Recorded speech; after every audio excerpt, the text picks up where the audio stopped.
Would you please join us in welcoming the First Lady of the United States, Michelle Obama.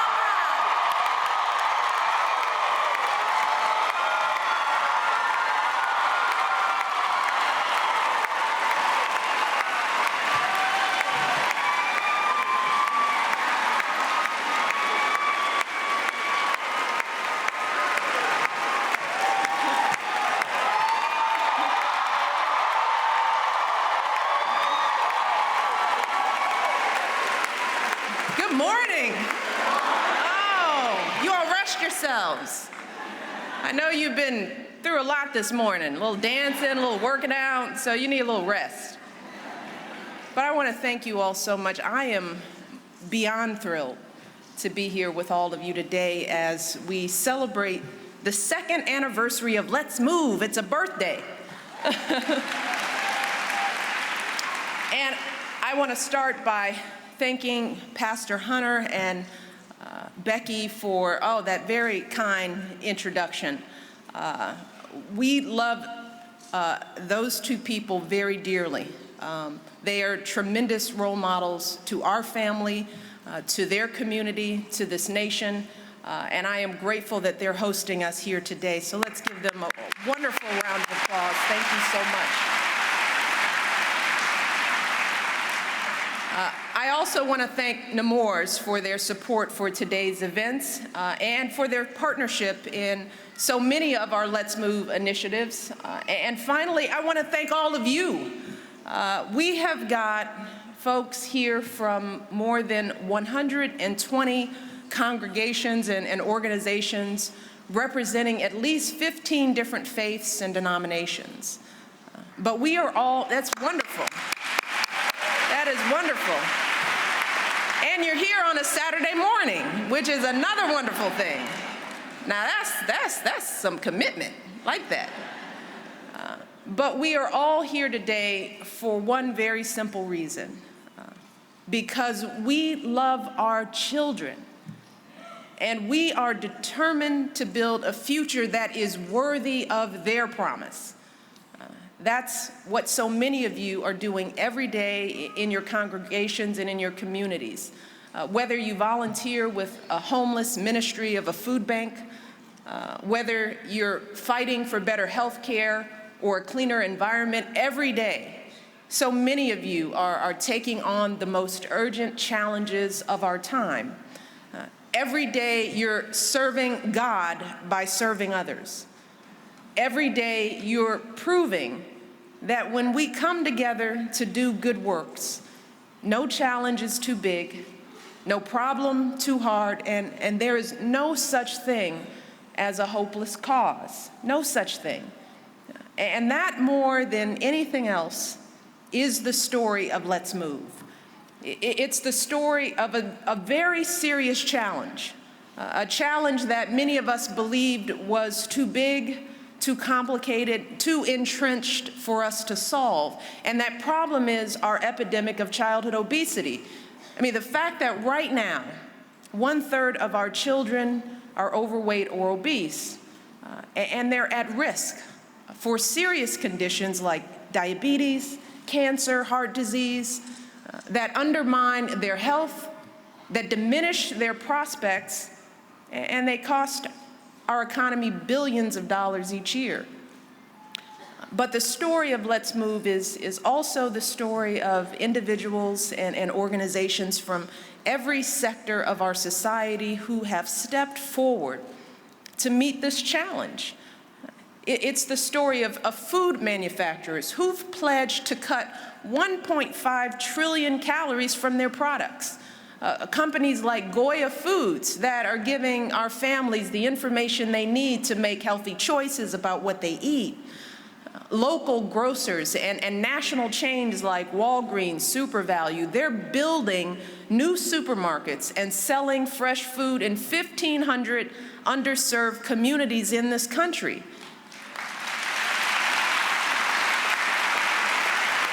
Our restaurants are stepping up, transforming their kids' menus, loading them with healthier options.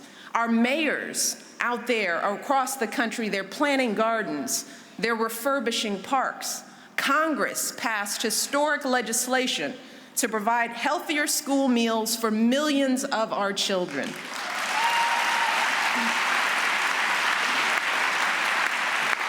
More than 3,400 professional chefs have signed up to help local schools improve their menus.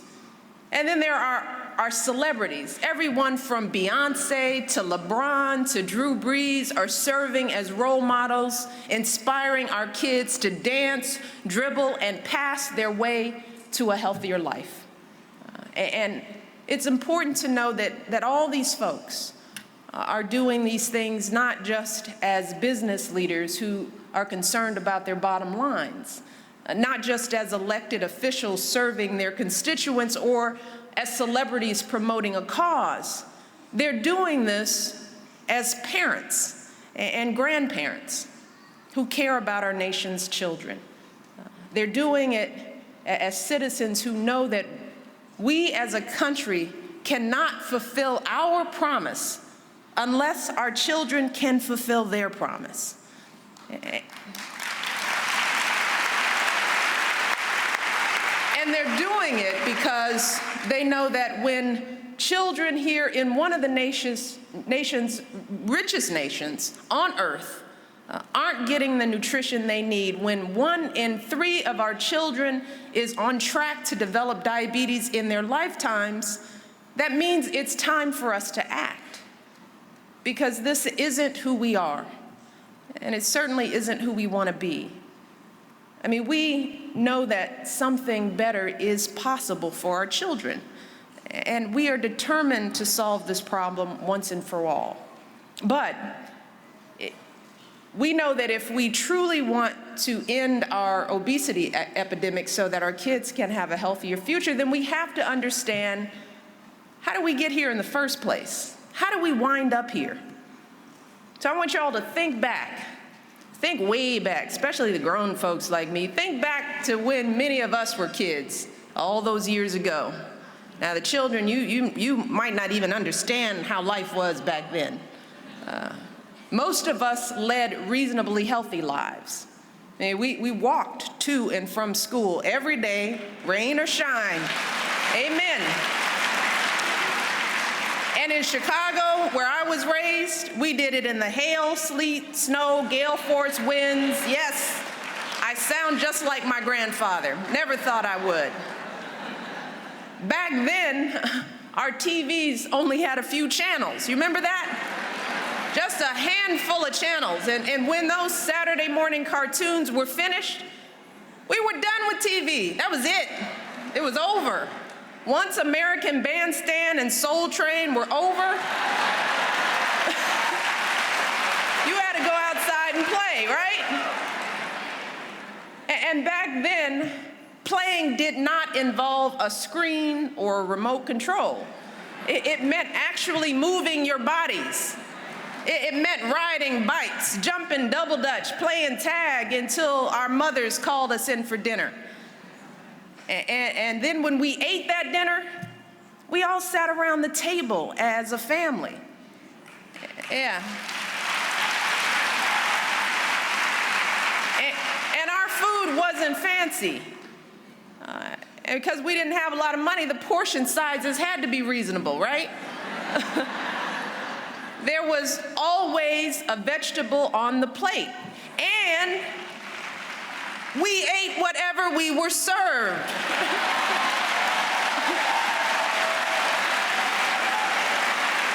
My mother never cared whether my brother or I liked what was on our plate. We either ate what was there or we went to bed hungry. That was the bottom line. And in those days, we hardly ever ate out. Fast food was considered a rare treat. In fact, I tell this story often, but I can still remember the time that my brother and I convinced our grandmother to let us have takeout burgers and fries for lunch. We were shocked when she finally agreed. We could barely contain our excitement.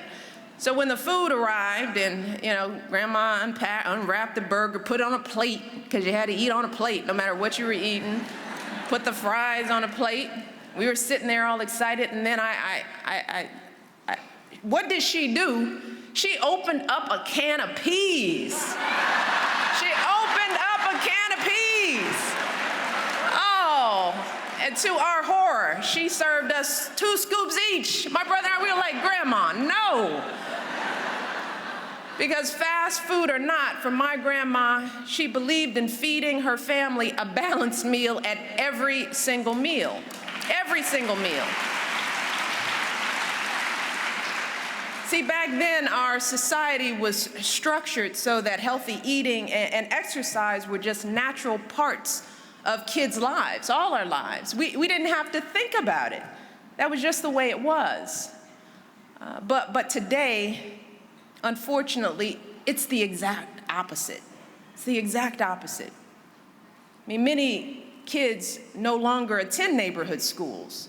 So instead of walking or riding their bikes to school, they're taking a bus or a car. Instead of just a few hours of cartoons on weekends, there are entire networks devoted to children's programming, and the internet is available 24/7. That was just never an option for us. So today, when our kids go and play, that often means they're sitting in one place for hours, clicking, typing, texting away, not moving a lick. And for many folks, those wholesome family meals are unfortunately a thing of the past. See, a lot of our families today are living in communities without a single grocery store.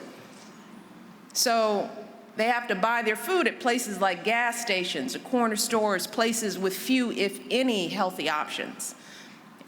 And frankly, a lot of parents today are just plain tired.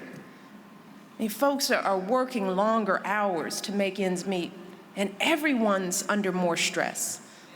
And as much as we all hate to admit it, sometimes it's just easier, to park the kids in front of the TV so that we can get a little time to pay the bills, do the laundry, just get a few hours of peace, right? It's a little peace. That's all we want. Sometimes it's just easier to pick up something from the drive-thru, pop something in the microwave. And if we're really being honest with ourselves, we have to admit that even when we do cook, we don't always make the healthiest choices. And that's really where this gets personal and emotional. Probably why some people think this is a very complicated issue. You see, for so many of us, food is more than just nourishment for our bodies. It's how we knit our families and our communities together. It's how we pass down traditions from generation to generation. I mean, how many of us find ourselves looking forward to that fried chicken and mac and cheese pound cake after church on Sunday? I mean, some people come to church just for the fried chicken. How many of us have those warm, wonderful memories of family and friends gathering in the kitchen? We still do that at the White House. There's a little bitty kitchen, big old house, everybody's sitting in the kitchen. No matter where you're sitting in the kitchen. I'm not cooking, but.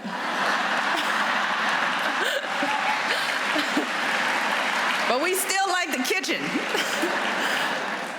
Dirtying every pot, cooking everyone's favorite dishes, talking, laughing, sharing stories late into the night. That's family. And whether it's Christmas, supper, Passover, Seder, Iftar, dinner, I mean, so many of our most sacred holidays revolve around food. All those familiar smells and tastes and the memories that go along with them, all of that brings us joy and comfort. I mean, times may be tough and money may be tight, but at least we can still serve up Uncle Joe's ribs or Abuela's arroz con pollo, huh? That's how we show our families that we care about them, right? No matter what culture we come from, no matter what faith we believe in, for so many of us, food is love. Food is sometimes all we have. And that is a beautiful thing. And we don't ever want to give that up, right? And unfortunately, we don't have to. Fortunately, we don't have to. We can still show that love. We can still honor those traditions, and we can do it in a way that's healthy for everyone, especially our kids. But we're going to have to make some changes, some modifications to adapt these traditions to our way of life today. And ultimately, that's what Let's Move is really trying to do. We know that government doesn't have all the answers. Know that there is no one-size-fits-all program or policy that will solve this problem. Every family and every community is different. Each of us needs to make the changes that fit with our budgets, our beliefs, and our taste. And that's really where all of you come in. I mean, that's why today was such an important part of our celebration. Because that is what our faith communities do best. You inspire and empower people to make meaningful changes in their lives. Sometimes folks won't do it if it wasn't said right here, right? You serve as a beacon for those who are lost, a refuge for those who've been forgotten. You're there for people during some of the most important moments of their lives, offering counsel on family matters, providing comfort in times of crisis, guiding folks on every mile of their journeys. That's why people come. And our faith communities don't tend only to folks' spiritual health, but to their emotional and their physical health as well. I mean, think for a moment about the scripture that tells us that our bodies are temples given to us by God. That is a core teaching of so many of our faiths, a teaching that calls us to honor and nourish the bodies we've been blessed with and to help others do the same.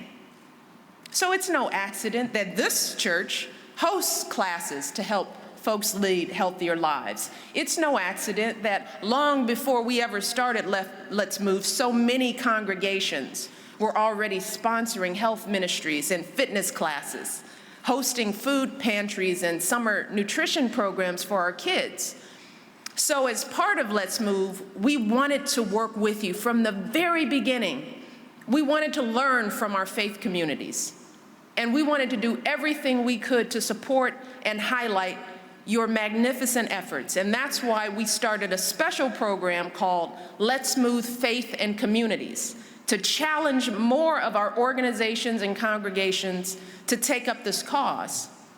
And just like everywhere else, the response to this initiative has been overwhelming. I mean, all kinds of faith communities have been stepping up. Muslim community leaders are hosting sports tournaments to encourage young people to get active.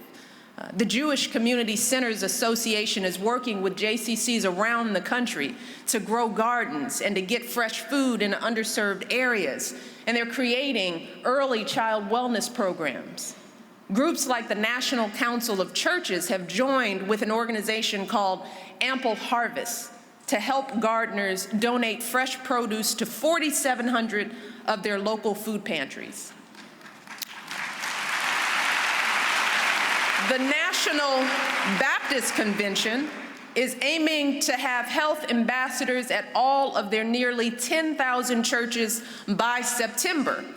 And some of their churches have already created no-fry zones in their congregations. Now, it's been a little tough, but with just a little effort, the congregations have accepted this. They're also hosting Taste Test Sundays, where people can sample healthy food. All together, the members of Let's Move Faith and Communities have sponsored more than 1,000 summer nutrition sites, providing millions of healthy meals for children in need. And these congregations and communities have walked more than 2.8 million miles. That's very impressive. Very impressive. And let's not forget that all of this represents the efforts of just a tiny fraction of our faith and community organizations. Just a tiny fraction. That's what they've done in just a short period of time.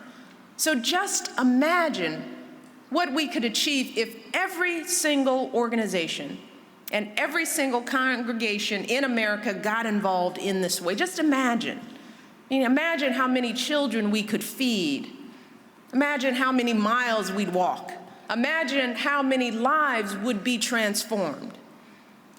So today, I have just one simple request for congregations and organizations across America, and that is join us. Join us. Be a part of this effort. Join us. If you're in a leadership role, make wellness a priority, both with words and with deeds. And talk about the importance of healthy eating and physical activity with your members. Get organized.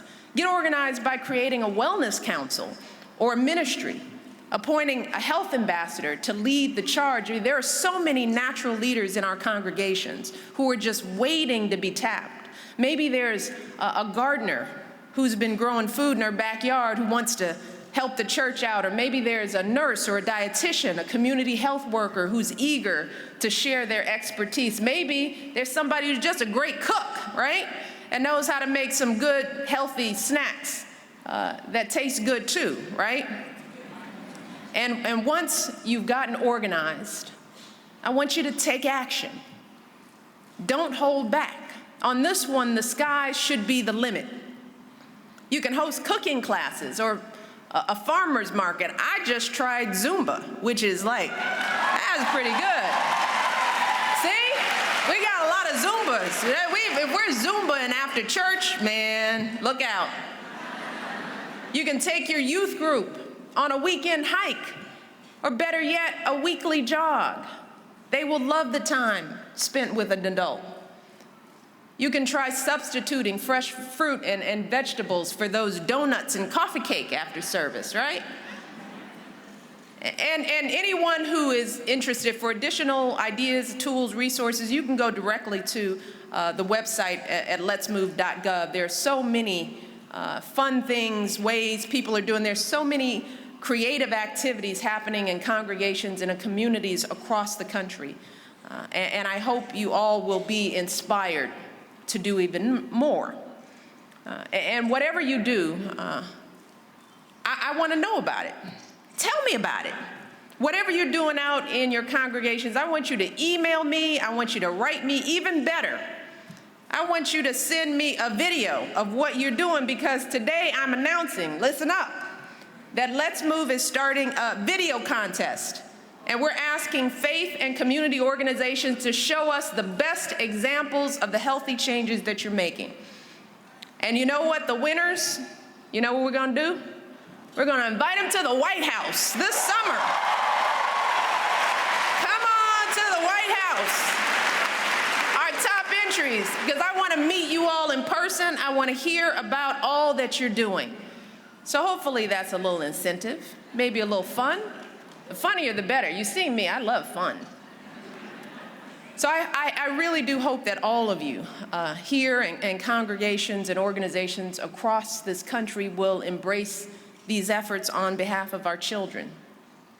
Because we all know that we are our children's first and best role models. No matter what they see or hear, we're it. And if we embrace this work, our kids will embrace it. If we're excited about it, then they will be excited about it too. And it won't be easy. But our faith communities have never shrunk from a challenge, right? From slavery to civil rights, from poverty to human rights. So many of our congregations have been a force for justice and equality, right? So many have been the righteous voice for the least among us, working every day in ways large and small to repair our world. And today, once again, we need all of you to help lead the way on this important issue. We need your vision. We need your moral passion. As it says in this church's vision statement, it says, a vision is a clear mental picture of a preferable future. It sees the future through the eyes of faith. And we all know the future that we want for our kids. We all know that, right? No matter who those kids are, we know what we want for our kids. We want them, every single one of them, to be healthy and whole, right? We want them to have opportunities that we never dreamed of. We want them to have families of their own that love them. We want them to have communities that support and sustain them. And we want them to have the strength and the energy and the stamina to live their lives to the fullest and to raise their own children to do the same. That's how we build community. It's how we do it. And again, while it won't be easy to make that vision a reality, I have faith that together we will get where we need to go.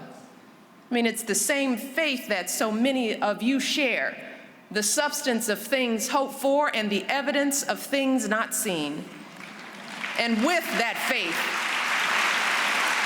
and with that hope, let us join together, every single one of us, and work together in this campaign for our children's lives. Let's finish what we've started, this wonderful journey, and give our kids everything they need for the bright, healthy futures they all deserve. I look forward to working with you all in the months and years to come. Thank you all, and God bless.